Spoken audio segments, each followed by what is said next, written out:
Olá, boa tarde. Estamos chegando. O programa Gente que Fala está no ar. 12 horas e 1 minuto, meio-dia e 1. Eu sou o Mauro Friesman. Nossa audiência nos acompanha pela Rádio Trianon AM 740 de São Paulo e também pela Rádio Universal AM 810 de Santos. Estamos nas redes sociais também, no Instagram, no Facebook e no nosso canal no YouTube. Siga a gente, compartilhe os nossos conteúdos, curta as nossas páginas, interaja com o programa a partir de agora. WhatsApp número 973350038, de novo, 973350038. Não se esqueça de marcar a hashtag Programa Gente que Fala ao longo das suas interações aí nas redes sociais.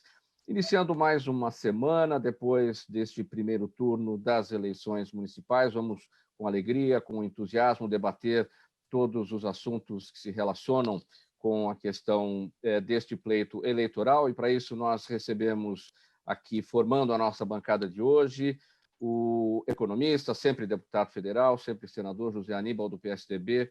José Aníbal, seja bem-vindo, tudo bem? Muito obrigado pelo convite, tudo bem? Muito obrigado pela presença de pessoas ilustres nesse debate. Vamos seguindo aqui com a formação da nossa bancada, doutor Arthur Rolo, advogado, especialista em direito eleitoral e também direito do consumidor. Doutor Rolo, mais uma vez, bem-vindo ao programa Gente que Fala. Como estão as coisas? Tudo bem, Mauro? Um prazer estar com você, com o Zé Aníbal, com o Emanuel, com o Rogério e com a sua audiência. Seguindo aqui, com mais um nome aqui na formação da nossa bancada, doutor Emanuel Pessoa, advogado, especialista em política pública, especialista em política econômica internacional e negociação de contratos, inovação e internacionalização de empresas. Doutor Emanuel Pessoa, seja bem-vindo, tudo bem? Obrigado, Mauro, pelo convite, prazer estar aqui, acompanhado de você, do senador Zé Aníbal, doutor Arthur, Pedro, Rogério e toda a audiência que acompanha a gente. E fechando a nossa bancada, o Rogério Song, empresário, administrador de empresas. O Rogério é sócio fundador da empresa Doutor Cobre. Rogério, seja bem-vindo, tudo bem? Olá, senhores ouvintes, muito obrigado, muito prazer também, senhor Arthur, senhor José Aníbal, senhor Emanuel, Zenilda, prazer estar aqui com vocês. Muito obrigado pela presença de todos, em nome da equipe do programa Gente que Fala. Já vamos direto aqui, 12h04, para o nosso primeiro assunto, eleição municipal. O segundo turno das eleições para prefeito de São Paulo será disputado entre Bruno Covas, do PSDB, o atual prefeito, e Guilherme Boulos, do PSOL. Covas obteve 32,85% dos votos válidos contra 20,24% de Boulos. O terceiro colocado foi Márcio França, do PSB, que obteve 13,65% dos votos válidos, e o quarto, Celso Russomano, do Republicanos, com 10,5% dos votos. Em seus primeiros discursos após a votação, os candidatos já, digamos que se provocaram. Covas disse que São Paulo quer experiência para enfrentar o radicalismo, enquanto Boulos afirmou que radicalismo é o abandono da população mais pobre da cidade. José Aníbal, eu começo esse tema com você. Bom, a gente está vendo aí aquela velha polarização que os tucanos já estão acostumados a fazer com a esquerda, considerando uma outra esquerda, e por isso você considera a velha polarização, ou podemos ver que é uma nova polarização por ser uma outra esquerda? Mauro, um prazer discutir ou conversar sobre uma eleição nacional, né, que mostrou a vitalidade da democracia no Brasil. Teve um número muito expressivo de não comparecimento. Tivemos aí algo em torno de 30%. Isso deve ter muito a ver com a pandemia, com os cuidados, com as situações em que tem havido recrudescimento do número de pessoas infectadas, enfim. Uma atitude cautelosa de uma parte expressiva da população. Mas a participação, de qualquer maneira, foi muito expressiva, apesar das abstenções, e muito significativa. Tirou aquela polarização, aquela política meio de ódio, de raiva, de o meu adversário é meu inimigo, quem não pensa como eu pensa errado.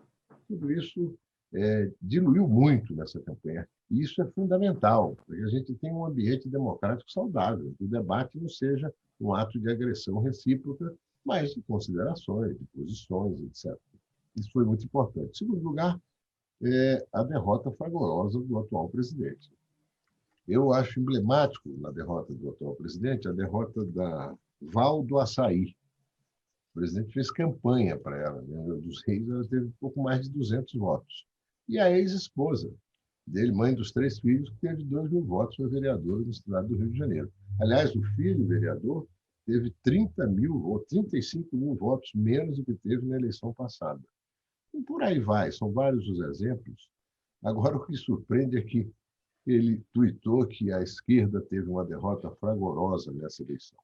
Considerando que, para ele, tudo que não é bolsonarista raiz é esquerda, é o inimigo, ele falou mais uma mentira deslavada. Na realidade, houve um reposicionamento. Aqui na pauta do programa, tá, o Centrão foi bem. Não é o Centrão, é o Centro. Centrão é aquele conglomerado de deputados da Câmara dos Deputados que fica ali sempre à mercê do governo do dia, né? E, havendo oportunidade, compõe e vai lá e se acomoda. Agora, o centro, no caso, aí é a direita pragmática. Não, é isso, um centro democrático, não é nem a direita pragmática, é um centro liberal, democrático, não é? Que não tem nada a ver com extremos, não é? E que é uma postura prevalecente em boa parte do mundo, né? Claro que tem ali tendências à esquerda, à direita e tal, mas tem fundamentalmente uma postura de centro, liberal, democrática, comprometida com políticas sociais. Eu acho que foi o grande vencedor dessa eleição. Aqui na capital, nós temos aí de novo, se você quiser imputar ao Boulos um pouco a representação do PT, esse conflito aí entre PSDB, PT-Boulos, PT-PSOL. Eu prefiro tratá-lo como o adversário que é candidato do PSOL e que certamente agora vai buscar fazer a sua política de agregação. Mas se você olha no conjunto do resultado, aquilo que se pode configurar como o centro democrático liberal teve um número de votos muito mais expressivo do que a esquerda. Na esquerda, você pode posicionar aí o Boulos, o PT, e mais algumas outras candidaturas que não tiveram tanta expressão. Agora, nesse centro democrático liberal, se posiciona aí praticamente 60%, 65% do conjunto de votos ocorridos na capital. É uma disputa, a política não é aritmética, são sentimentos, são emoções, são compromissos, e vamos ver, vamos fazer uma boa disputa. Eu tenho muita confiança em que o resultado vai ser o melhor para São Paulo, é continuar a atual gestão. Doutor Rolo, eu não vou perguntar se a chegada de Boulos surpreende, até porque havia aí, eram 3 candidatos embolados, né? Então tinha o Márcio França, o Russomano e o Boulos, então qualquer um dos 3 poderia chegar. Mas considerando que o voto petista iria para o Boulos, o petista vendo que o Tato não estava avançando, né? E considerando que, como destacou o Aníbal, praticamente 1/3 de abstenção, 30%, né? Praticamente 1/3 de abstenção. Isso foi o fiel da balança para a chegada de Boulos no segundo turno? Olha, na verdade, o PT não descarregou voto no Boulos no primeiro turno, não, porque as pesquisas estavam indicando que o PT estava em torno de 7% dos votos, chegou quase em 10% dos votos, e o Boulos chegou com 20%. Então, não houve esse voto útil que eles imaginavam. Eu acho que, porque também nenhuma pesquisa dava o Boulos com 20%, eu acho que, no final, algumas pessoas que queriam mudança, que não queriam mais um mandato do atual prefeito, eu acho que acabaram descarregando votos no Boulos e fazendo com que ele chegasse a 20%. Por mais que eu não simpatize com a candidatura do Boulos, é uma candidatura que chega forte para o segundo turno. E aí os candidatos vão ter que trabalhar e vão ter que esmerar suas campanhas aí para ver quem se sagra vencedor. Mas é uma candidatura que chega forte, que vai ter o apoio das candidaturas de esquerda, naturalmente outras candidaturas que não são tão afinadas com a esquerda tendem a ir mais para o PSDB, mas eu acho que o candidato Boulos já surpreendeu de qualquer forma. Outro que eu acho que surpreendeu também foi o Mamãe Falei. Eu achei que ele teve um desempenho muito bom. A Joyce Hasselmann, por exemplo, acabou não tendo um desempenho tão bom. Enfim, cada eleição é uma eleição, né? Eu vendo aí o senador José Aníbal falando do Bolsonaro, do fenômeno Bolsonaro. Eu acho que é mais ou menos claro que esse fenômeno já não é o que era há 2 anos atrás, né? Os números mostram isso, que a votação do próprio filho não foi aquela das eleições anteriores. Então, significa, na minha concepção, que 2022 está bastante aberto. Aí a gente não sabe o que vai acontecer, até porque tem 2 anos até lá. Esse quadro de hoje certamente vai mudar. Emanuel Pessoa, você olhar sobre o resultado de ontem como cidadão, o que você entende sobre esse resultado? Mauro, eu moro em São Paulo desde 2017. Eu sou originário de Fortaleza e, como uma pessoa que vem de fora de São Paulo, eu tenho um olhar que ele é o olhar de quem consegue enxergar a questão tanto do ponto de vista estrutural, morando aqui, quanto do ponto de vista de uma conjuntura externa, um observador. E o que às vezes me passa batido que as pessoas não percebem é que a cidade de São Paulo é uma cidade que, ao menos para o resto do país, ela irradia uma aura que é muito semelhante do que Nova York irradia para o mundo. As pessoas do resto do país, elas simplesmente têm um olhar sobre São Paulo como a grande metrópole brasileira que ela é mesmo, e você basta perceber que essas pessoas, quando vêm a São Paulo, os lugares que elas visitam, as fotos que elas tiram, que elas acham impressionantes, são coisas que nós temos como dadas. Isso nós que estamos em São Paulo, numa classe média, média alta para cima. O que acontece é que São Paulo é uma cidade que tem várias cidades. Quando você vai para a Zona Leste, você vai para regiões mais distantes da Zona Sul, partes mais distantes da Zona Norte, partes mais distantes da Zona Oeste, você percebe que São Paulo não compartilha da mesma coisa. E o Boulos, ele acaba falando para essas massas. Hoje ele tem um discurso diferente, ele não tem aquele discurso tradicional de uma esquerda raivosa que nós vimos aí nos anos 80, começo dos anos 90. Ele, pelo contrário, ele substituiu as palavras por uma coisa que apela muito aos ouvidos das pessoas que têm essa visão externa sobre São Paulo ou que frequentam outras zonas. É questão de justiça social. Existe uma diferença muito grande, você percebeu o que é São Paulo ao redor do Parque do Ibirapuera, da Avenida Paulista, da Vila Olímpia, do que é São Paulo do Itaim Paulista e não do Itaim Bibi, do que é São Paulo da Vila Suzana e não São Paulo da Vila Olímpia. Então, ele consegue sim arregimentar as pessoas quando ele explica essas diferenças, ele consegue tocar os corações e as mentes das pessoas que passam 2, 3 horas por dia numa condução para chegar ao seu trabalho. Então, eu acredito que realmente ele não é a melhor opção para São Paulo, por causa do tipo de escolhas que ele faz, escolhas econômicas, que evidentemente para mim são equivocadas, mas é importante a gente perceber que existe sim uma grande massa de pessoas na cidade de São Paulo que são desassistidas, que elas não se beneficiam pelo modelo atual, e por isso que a gente tem essa votação expressiva numa pessoa que demonstra há muito tempo, ele é consistente, a gente não pode negar isso, com atitudes que ele tem preocupação social. A maneira que ele concretiza as preocupações sociais pode não ser, a nosso ver, a mais adequada, mas essa consistência faz com que ele toque o coração desse tipo de eleitor. Eu não acredito que ele tenha chances de vencer, efetivamente, mas é importante a gente perceber que uma votação expressiva do Boulos estimula, sim, no segundo mandato do Covas, que ele tem uma atenção diferenciada para questões sociais, principalmente como questão de habitação, e na renovação do zoneamento urbano da cidade de São Paulo, pelo plano diretor, que vai acontecer no ano que vem.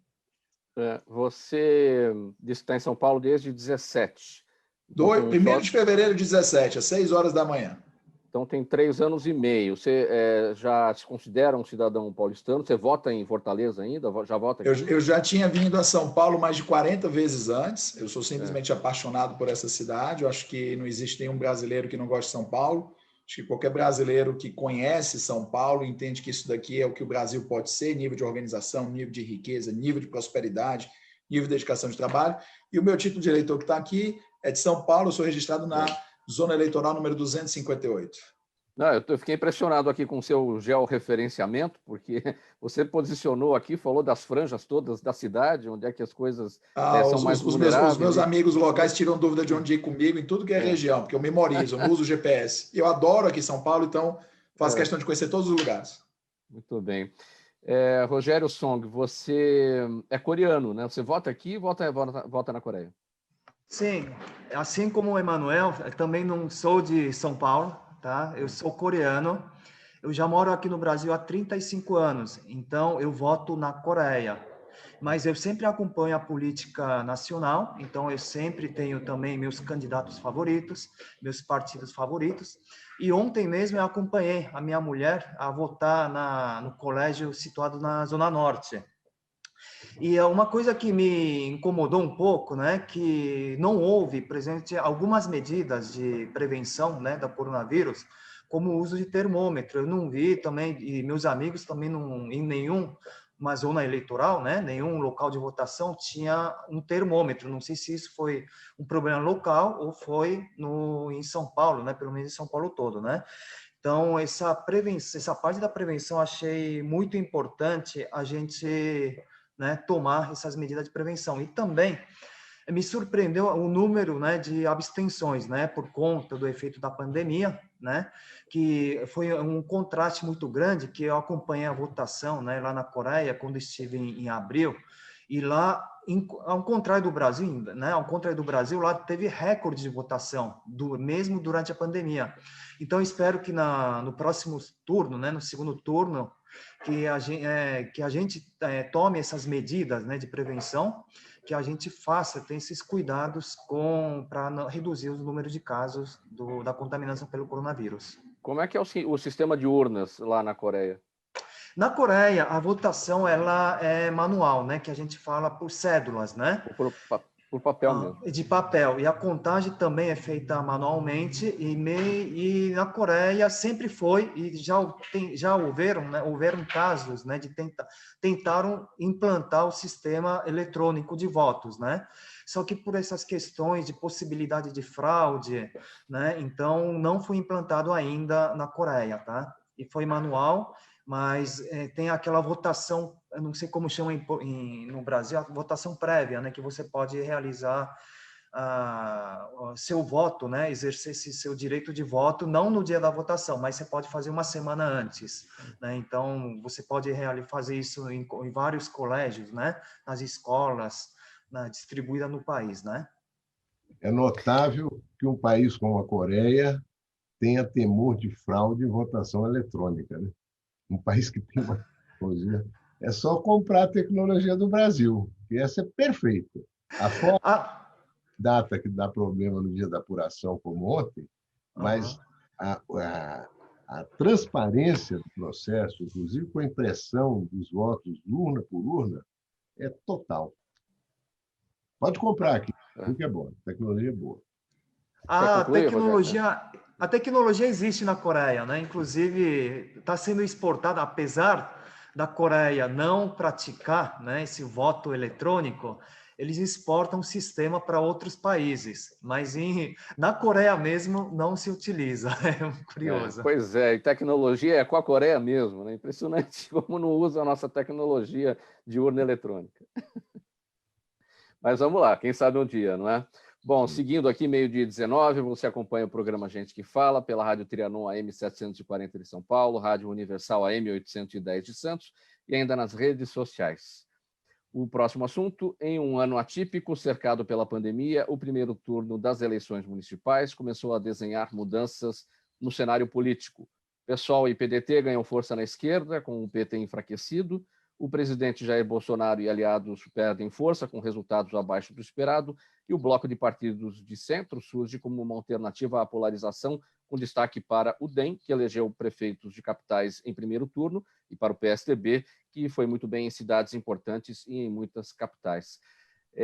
Aníbal, é cedo ou já dá para dizer que esse é o cenário que esquenta, digamos, as eleições para presidente em 2022? Porque o que a gente verificou de 2018 para cá, aquela onda conservadora, isso tudo se dissolveu nessa eleição. É outra eleição, evidentemente, a nacional e a municipal. Mas agora os olhares já são nesse espectro para 2022? Você fez uma observação. Será que ainda é muito cedo?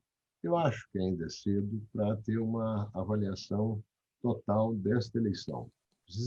exatamente porque, como ela surpreende com relação ao pleito anterior, é preciso tentar perceber todas as tendências que ela indica, né? O PSDB elegeu, até agora, a única mulher eleita na eleição, que é a prefeita de Tocantins, né? Aliás, de Palmas, em Tocantins. Tem mais 3 ou 4 prefeitas disputando o segundo turno. Mas isso é uma indicação, né? O resultado geral, acho que se pode dizer com certeza, isso que você observou, que o PT realmente ficou acanhado depois das eleições, né? Houve uma... Até porque o PT não mudou muito, né? Quer dizer, ele não teve nenhuma autocrítica, não teve um debate interno, não teve... muito aquela coisa do líder, da liderança única, né? Que é o Lula, né? Quer dizer, outras lideranças têm dificuldade de se posicionar, de fazer valer posições, etc., de debate. Agora, no modo geral, eu acho que, de fato, os partidos de centro foram os vitoriosos, né? Nem a esquerda, nem o PSOL surpreende. Aqui em São Paulo, em Belém do Pará, em outras cidades onde eles tiveram um bom desempenho na eleição, ainda que não tenham ido para o segundo turno. Mas é um partido que apareceu na eleição, né? Tem que analisar bem isso.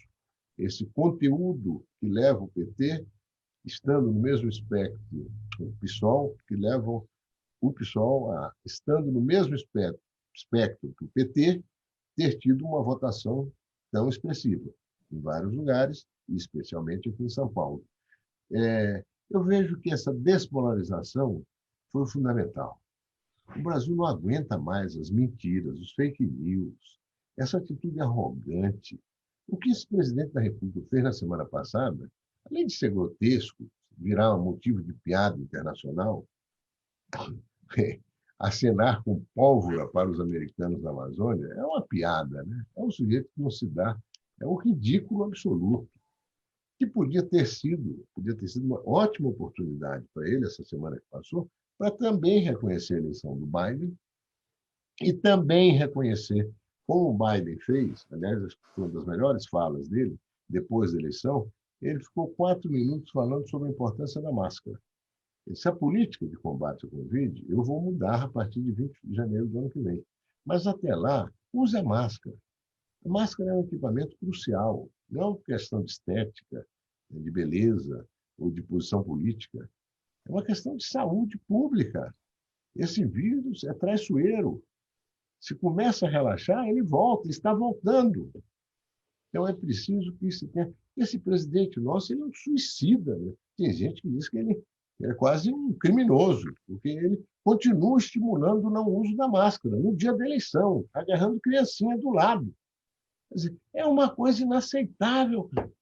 E a gente não é possível, tem que ser interditado. Não pode continuar falando uma coisa dessa, que contraria tudo. O brasileiro está se enchendo disso aí.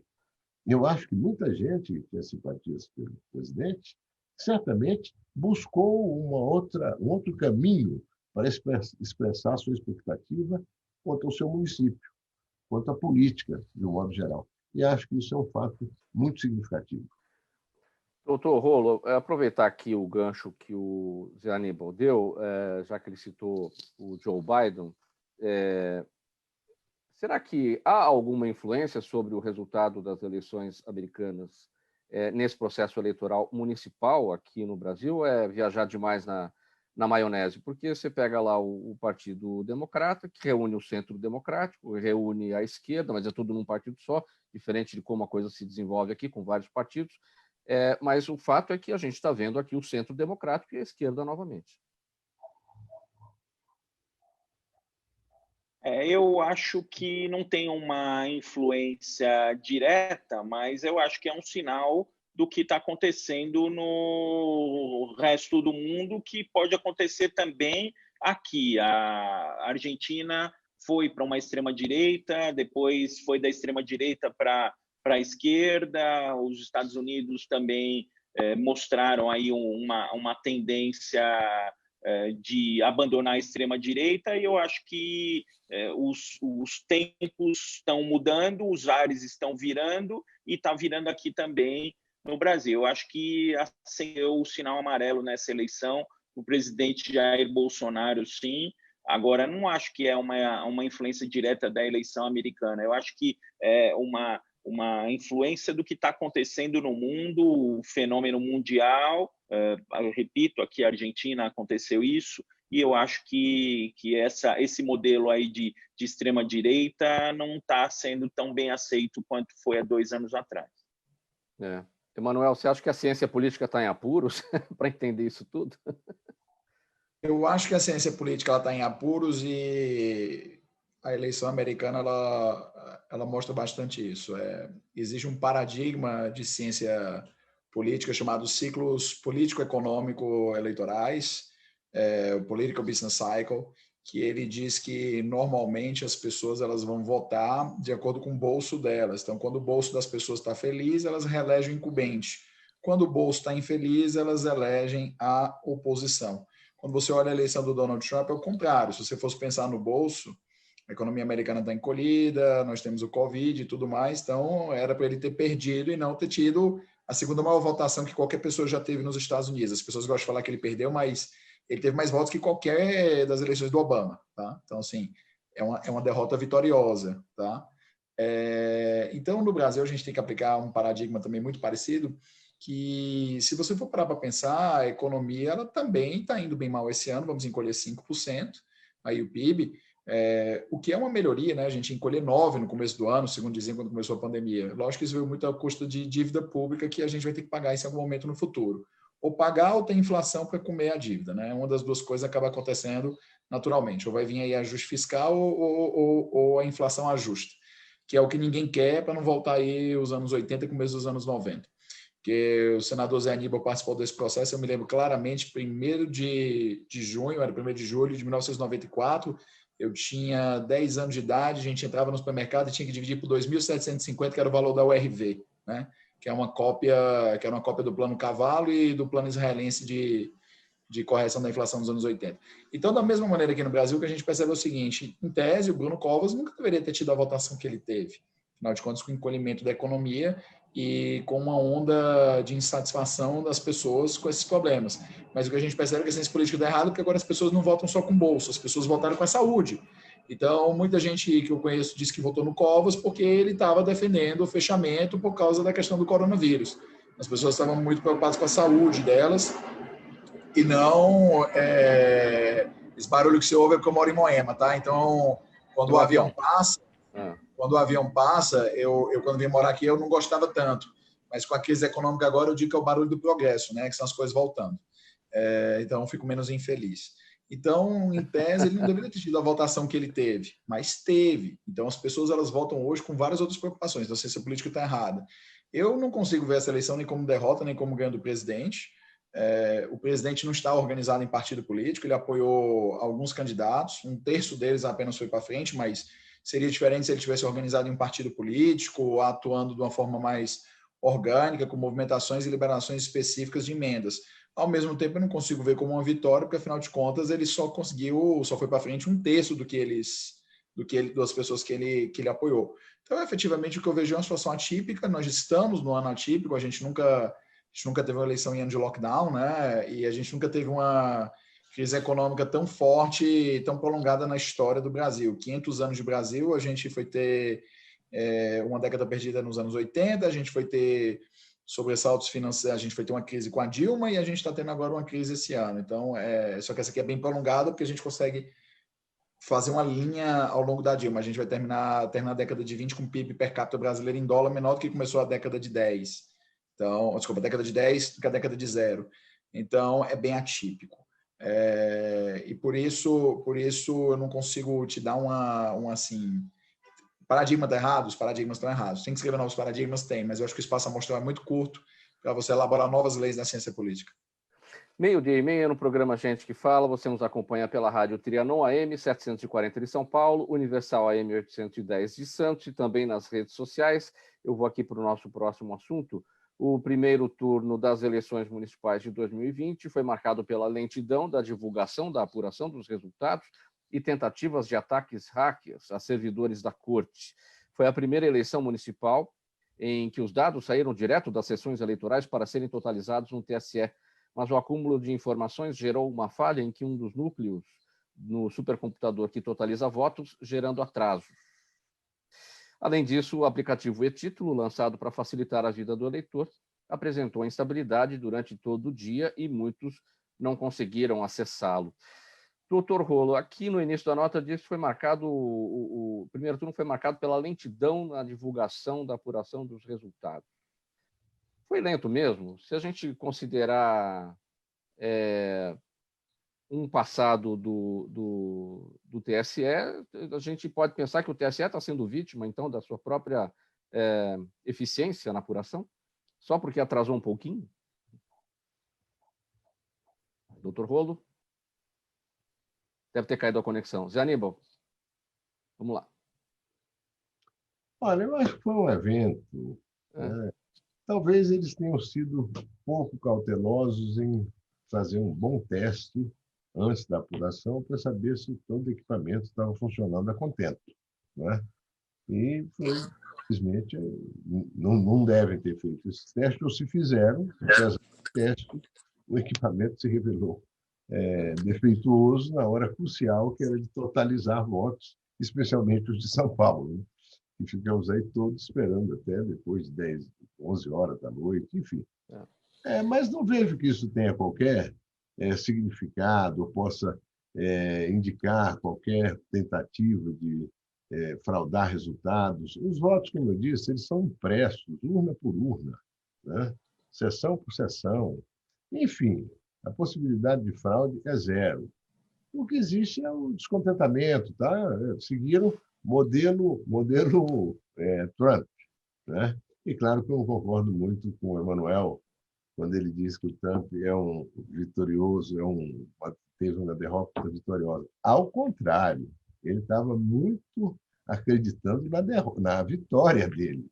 Ele teve foi um contrapé que o surpreendeu em estados onde ele tinha absoluta certeza de que ia ganhar, apesar de coisas que ele fez, como na Flórida mesmo, o governador da Flórida, do Texas, quase que impediu as pessoas de votarem pelo correio, reduziu os postos de recepção de votos pelo correio. As pessoas estão um dia ou mais numa fila.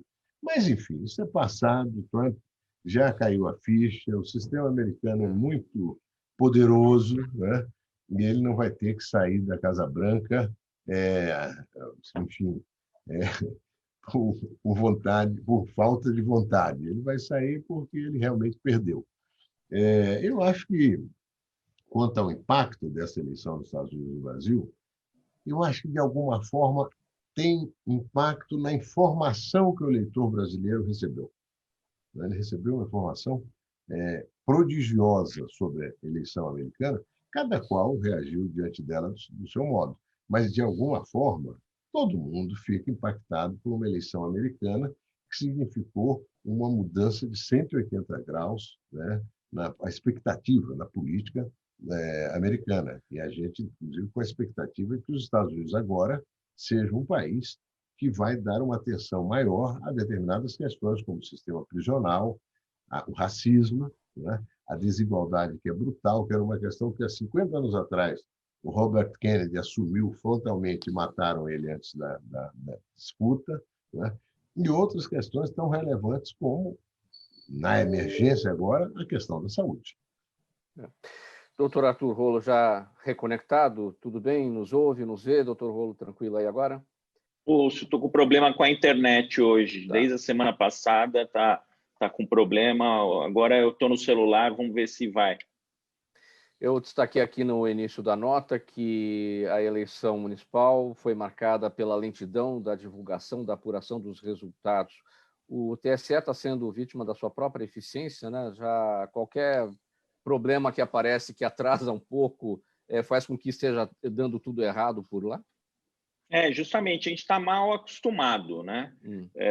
Normalmente, 8 horas da noite, a gente já sabia os resultados de todas as eleições. Então, quando atrasa, e esse atraso é absolutamente aceitável, aí o povo já fica falando em teoria da conspiração. Não tem nenhum problema, isso Na verdade, houve ali a diminuição de um servidor. O ministro Barroso ontem explicou que ele precisou diminuir um servidor para fazer o backup, com receio aí de um ataque hacker. Então, ele deixou as chamadas portas de entrada, né? E aí, com isso, ele acabou sobrecarregando, e aí deu um problema lá também no totalizador, que eles precisaram consertar, e acabou gerando esse atraso. Mas um atraso absolutamente razoável, compatível, é o que você falou. A gente ficou mal acostumado com a eficiência do TSE, aí quando a eficiência ela não acontece da forma como normalmente ocorre, a gente fica reclamando. Mas não vejo nenhum risco aí de interferência na disputa, os sistemas não são plugados na internet, a totalização foi feita de forma correta, tem os boletins de urna que são impressos com os resultados, basta a gente somar os números dos boletins de urna para ter a totalização. Então, o nosso sistema é seguro. Agora, ontem também o ministro Barroso falou em fazer a votação por aplicativo. E aí, o aplicativo que foi experimentado ontem de justificativa, que é uma ideia excelente, com geolocalização, também não funcionou. O processo eletrônico semana passada não funcionou, hoje está ruim de novo. Então, para a gente pensar em passos maiores, a gente precisa estar com tudo em ordem e, sobretudo, proteção contra vazamento. Acabaram de hackear o site do Superior Tribunal de Justiça. Então, é complicado. Precisamos ter um cuidado, uma segurança importante, principalmente nos dados da Justiça Eleitoral. Agora, manchete aqui da Folha de São Paulo, reportagem da Patrícia Campos Melo. Cadê aqui? Achei. Patrícia Campos Melo, o doutor Arthur Rolo. Investigação aponta a operação coordenada em ataque ao TSE e postagens alegando fraude. Segundo a investigação da SaferNet, parceria com o Ministério Público Federal, a ação foi planejada para deslegitimar a eleição. A quem pode interessar colocar desacreditar, né, a justiça eleitoral brasileira? Bom, normalmente é quem perde e quem não tem apreço pela democracia, né?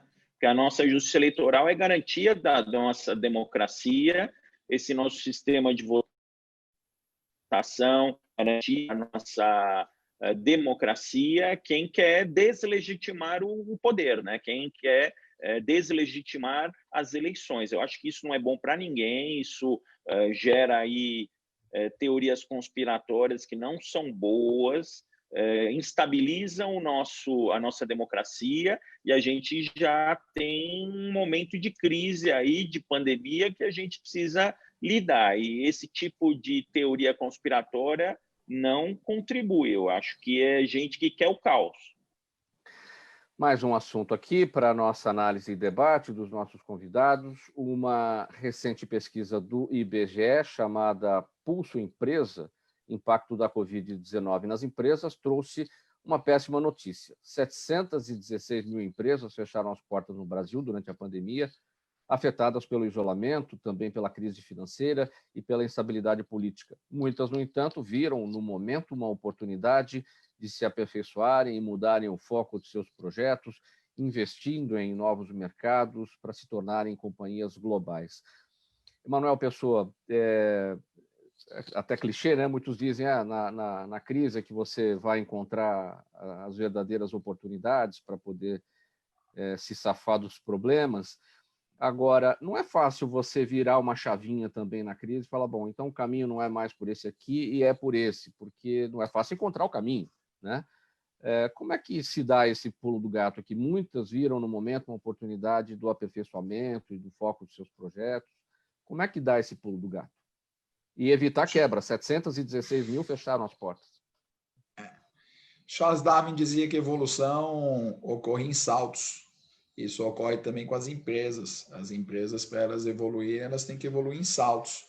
E esses saltos, da mesma maneira que na evolução das espécies, ocorrem por certos fenômenos.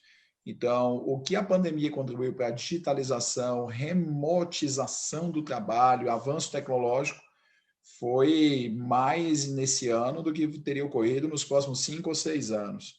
Tanto é que, mesmo que a economia retome ao nível anterior, nós vamos ter muito difícil em conseguir recolocar todas as pessoas de volta no mercado do trabalho, porque boa parte desses empregos simplesmente deixou de existir por conta de digitalização, virtualização e remotização. Quando nós passamos por uma situação como essa, o empresariado ele se adapta, evoluindo, ou ele quebra. A gente também tem que lembrar que muitas das empresas brasileiras que quebraram durante a crise, talvez uma parte considerável, sejam aquelas empresas que nasceram da necessidade de sustento do brasileiro. A gente tem uma quantidade... O Brasil é campeão em empreendedorismo, que o nosso empreendedorismo é um empreendedorismo de necessidade. É o sujeito que ele foi demitido do emprego dele depois de 10, 12, 13, 14 anos, que ele não tem habilidades tecnológicas, seja por questão de idade ou de formação ou temperamento, para se reinserir na economia digital.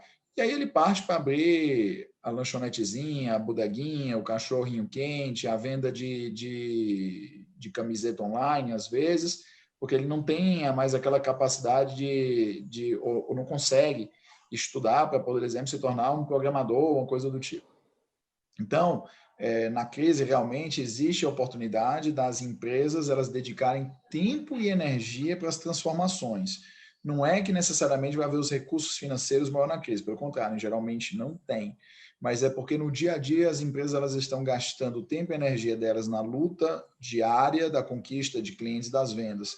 Quando essa situação ela muda e eles não conseguem efetivar isso, a luta é da sobrevivência e sobra o tempo da transformação para pensar na sobrevivência, é uma questão de necessidade. Quanto a várias empresas agora brasileiras pensando em atuar mais fortemente no exterior, a crise também mostrou para elas 3 coisas. Necessidade de diversificação de receitas, e por isso que a gente tem observado um incremento de empresas buscando se internacionalizarem, para elas terem receita em moeda forte, o dólar, diminuir os seus riscos. O segundo ponto que a gente verifica efetivamente aí uma maior desconfiança da economia brasileira, que embora a gente tenha relativamente se saído bem na crise em comparação com outras economias, o fato é que isso veio à custa de muito endividamento.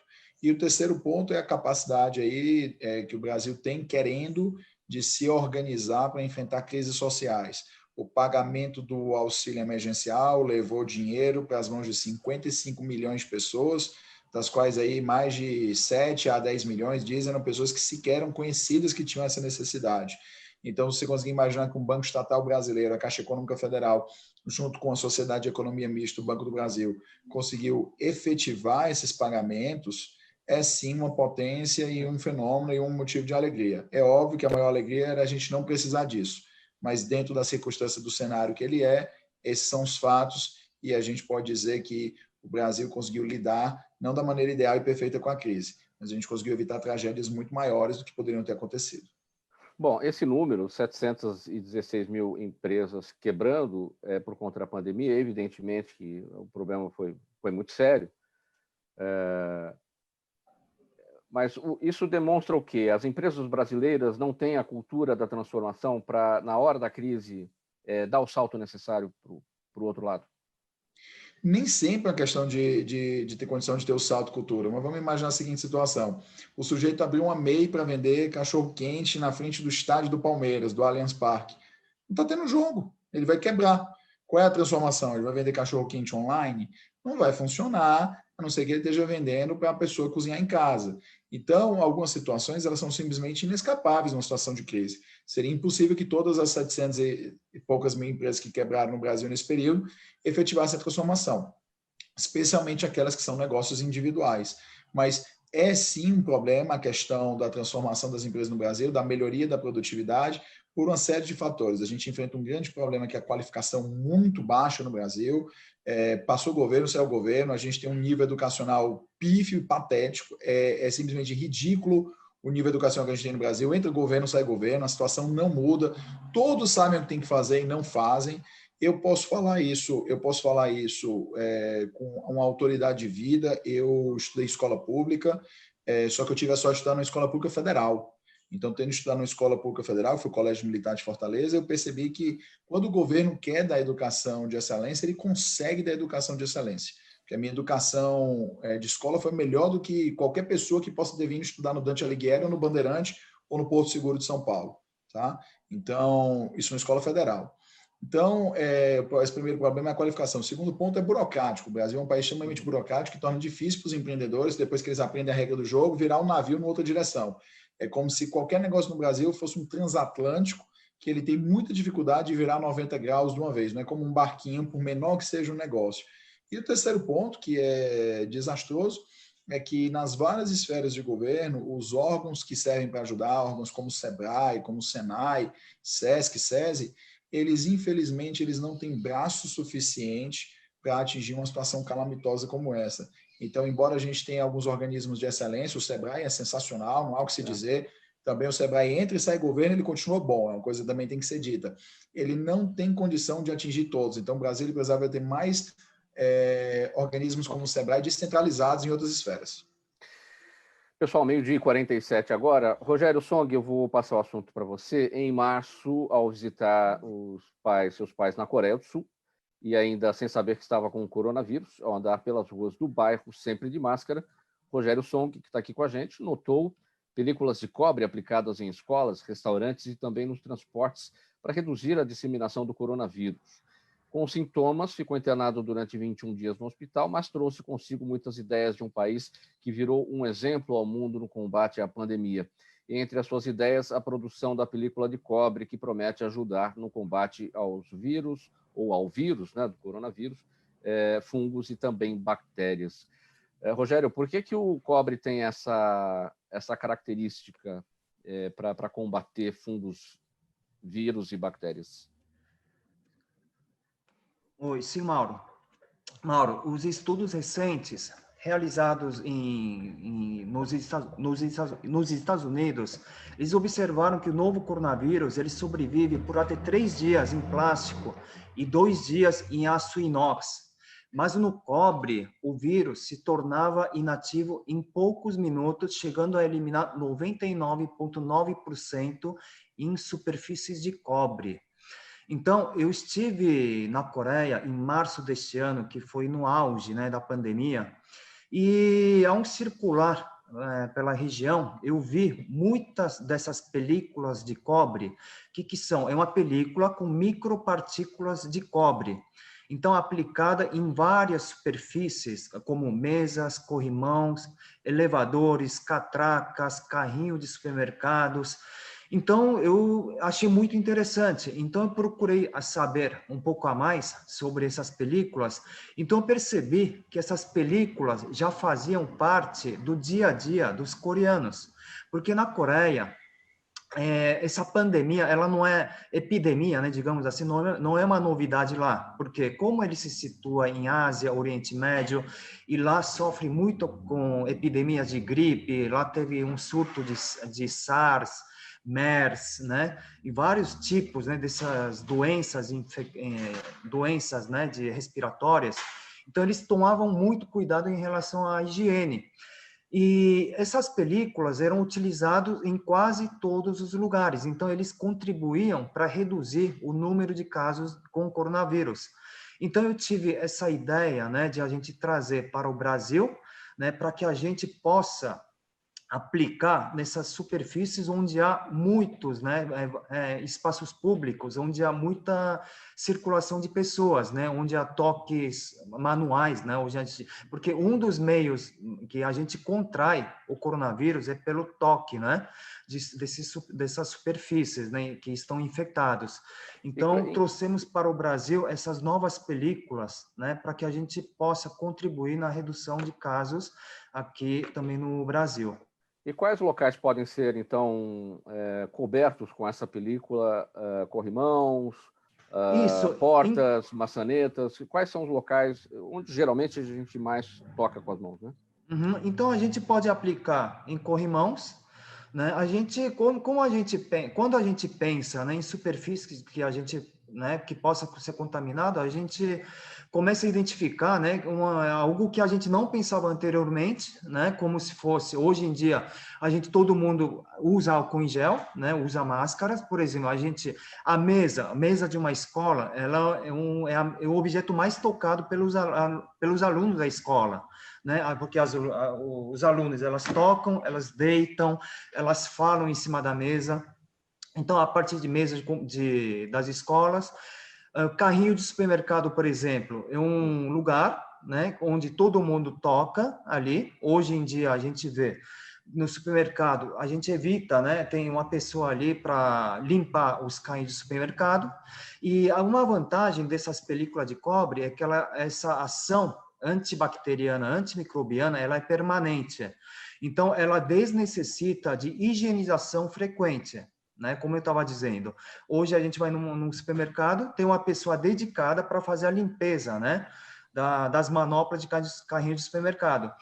Lá na Coreia, a maior rede de supermercados chama E-Mart. Então, eles instalaram em todas as redes, em todos os supermercados, essas películas de cobre, né? Então, é mais uma forma complementar de evitar a você ser contraído, né?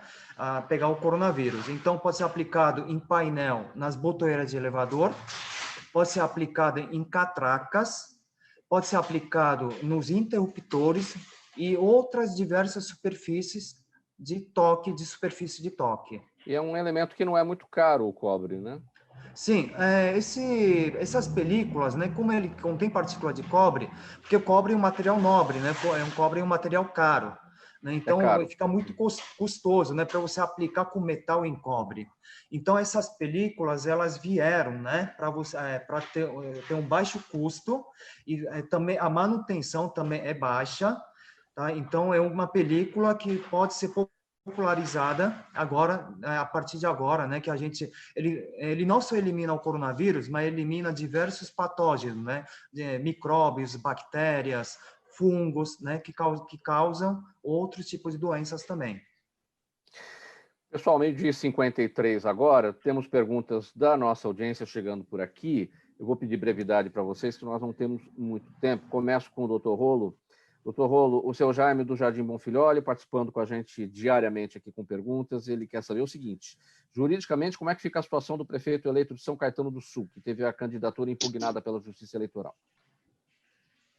Bom, até onde a minha vista alcança, ali não recorreram no processo do vice, e aí não tem mais a possibilidade de reverter, não tem mais a possibilidade de substituir, o que significa que não tem viabilidade jurídica o processo dele. Eu sei que depois de não recorrerem, tentaram lá outros expedientes, mas, para mim, esse processo não tem viabilidade jurídica nenhuma. Então, se a gente não quiser ser tão categórico, a gente pode dizer o seguinte, que a situação jurídica dele está muito, mas muito complicada, dificílima de reverter. Então, na minha concepção, ali a tendência é que assuma o segundo colocado, tendo em vista que ele já concorreu com registro de candidatura indeferido e esses votos são considerados votos nulos. Ok. Juliana Soares, nossa audiência no Facebook. José Aníbal, ela pergunta a sua opinião sobre a frase de ontem, dita pelo presidente Jair Bolsonaro. Ele disse que vencerá em 2022 com um sistema eleitoral aperfeiçoado. Tudo fanfarronice. Bolsonaro é um fanfarrão que está perdendo cada vez mais credibilidade. Ele não tem mais o que falar, fica inventando. Mas eu queria fazer uma menção à questão anterior, rapidamente. Eu acho que demorou o auxílio às pequenas e microempresas. Podia ter atenuado essa onda toda de demissões e de fechamento de empresas, que foram fundamentalmente pequenas e microempresas. Em terceiro lugar, a questão da educação, o Emanuel mencionou, isso já não devia ser questão de objeto de debate. Tem que qualificar essa geração de 16 a 24 anos que ainda convive com o analfabetismo tecnológico. Nós temos milhões de jovens no Brasil que só sabem usar isso aqui para telefonar, para espalhar uma notícia, para postar alguma mensagem, etc, etc. Tem que mostrar que isso para eles, que isso aqui é a síntese da quarta revolução industrial. E que se eles não tiverem o perfeito domínio dessa máquina, inclusive para desenvolver eventualmente, primeiro a programar, aprender a programar, como é que faz, tá? E eventualmente desenvolver. Nós estamos queimando mais uma geração. E todo mundo tem responsabilidade disso, inclusive o Sistema S. se fosse um sistema menos pesado e mais ágil, estaria qualificando mais rapidamente os trabalhadores. Song, bem rapidinho para a nossa audiência aqui, a Ana Carla Diniz com a gente no Instagram, porque o sistema de controle por celulares adotado com sucesso pela Coreia do Sul no combate ao coronavírus não é imitado pelos países do Ocidente. É uma questão de educação? Bem brevemente, Rogério Song. Oi, Mauro. Então, lá na Coreia, acho que o principal, né, motivo é a educação, né, das pessoas, tá? E também é pela transparência do governo, né, na divulgação de dados. Então, esse rastreamento lá na Coreia, como eu falei, a Coreia teve essas antigas experiências, né, com outros surtos. Então, através dessa experiência, eles viram essa necessidade, né, de fazer esse controle e rastreamento das pessoas, tá? Eu fiz um vídeo sobre esse tratamento que eu tive na Coreia e sobre essa política, né? Esse rastreamento, né? Como que o governo coreano realiza, né? Com os contaminados com Covid. Então, mais informações, basta procurar no YouTube Rogério Song. Então, pode acompanhar, obter mais detalhes nesse vídeo do YouTube. Legal. Rogério Song, o canal no YouTube para essas informações. Bacana. Emanuel, o Gerson Camargo, nossa audiência no nosso canal no YouTube, ele pergunta, com tantas falências acontecendo, existe no horizonte alguma perspectiva de que o fechamento de empresas e o desmanche de sociedades sejam facilitados? Gerson Camargo, bem rapidinho. Existe sim a proposta de alterar a lei de falências, mas, antes de tudo, o que as pessoas precisam mudar no Brasil é a cultura de litígio. Então, antes de você pensar na resolução da lei de falências, procure simplesmente renegociar extrajudicialmente as suas dívidas, porque quando você vai para um processo de falência, sempre tem muita perda. E se você e um particular renegociam as suas dívidas, a maior probabilidade é que você chegue no resultado mutuamente satisfatório. Confie na sua iniciativa privada junto com a do outro, sem esperar que tudo venha do governo. Muito bom. Emanuel, você está com a palavra, sua despedida em 5 segundos. Minha despedida, bom, muito obrigado, Mauro, pelo convite, prazer debater com pessoas tão qualificadas, doutor Arthur, o senador José Aníbal, Rogério, parabéns pelo material de cobre que você traz ao Brasil, e para mim você já é brasileiro, 30 e tantos anos aqui, você não volta aqui, não se naturaliza porque não quer, mas enfim, então obrigado a você, obrigado à audiência, e só desejar a todos aí a melhor recuperação possível da nossa crise e muita saúde. Rogério Song, sua despedida.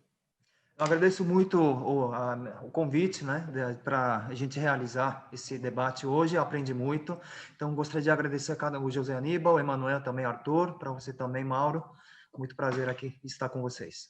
Doutor Arthur Rolo, sua despedida.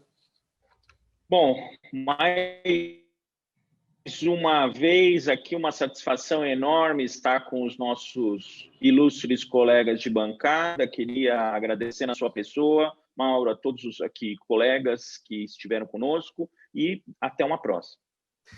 Senador Zé Aníbal, sua palavra final. Mauro Friesman, muito obrigado, hein? A você, a Zenilda, enfim, a todos aí que organizam esse programa tão importante de conversa, debate, etc. Agradecer, exaltar aqui a presença dos companheiros de debate, o Emanuel, o Arthur, e dizer para o Rogério o seguinte: Rogério, aproveita a oportunidade, vende o sistema de apuração do Brasil para os coreanos, e em troca desse consegue trazer alguma coisa na área de combate à Covid com tecnologia desenvolvida pela Coreia.